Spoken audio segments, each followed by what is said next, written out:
I am bothered na gusto nila i-frustrate ang pinili ng mga tao na maging Vice President, all because of power and politics.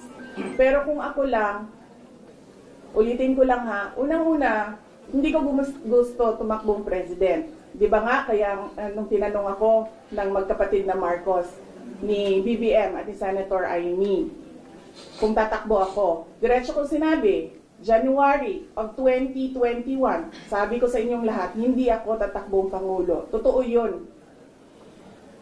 Tapos,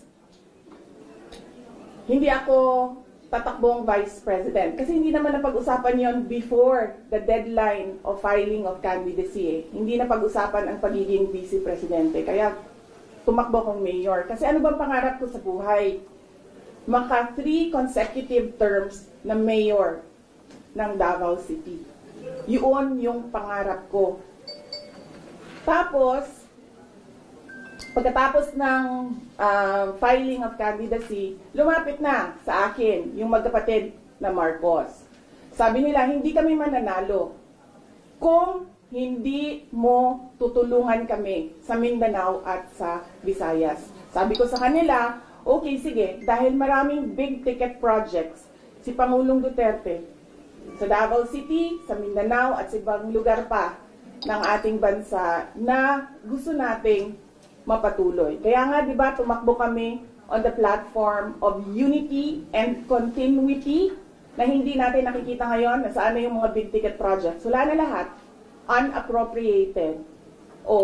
So, pagpaalisin nila ako dito, or impeach nila ako, hindi kawalan sa akin ang posisyon na Vice President. In the first place, hindi ko naman gusto tumakbong Presidente. Hindi ko gusto tumakbong Vice President. Tumakbo lang ako dahil kailangan mapatuloy yung development projects sa Mindanao, sa Visayas, at sa Luzon.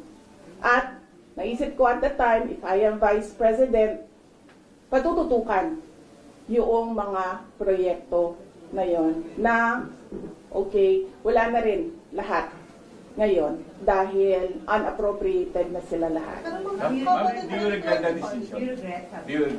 Of course not. I do not regret running for Vice President. Kasi imagine ninyo, kung ako mayor ngayon at hinahabol-habol nila ako dahil alam nilang pwedeng tumakbo ito sa 2028.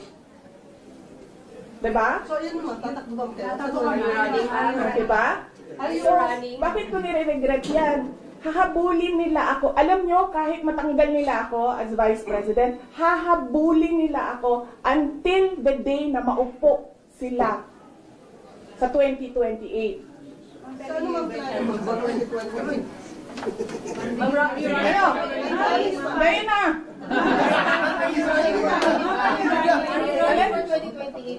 Mahirap sagutin ang 2028 kasi imagine niyo, pagbaba ko dito, nahulog ako doon sa hagdanan. 'Di ba? Namatay ako bukas. Sayang yung paghahanda ko. Sayang yung paghahanda ko dahil ang layo ng 2028. Dapat magplano for 2028 sa 2027.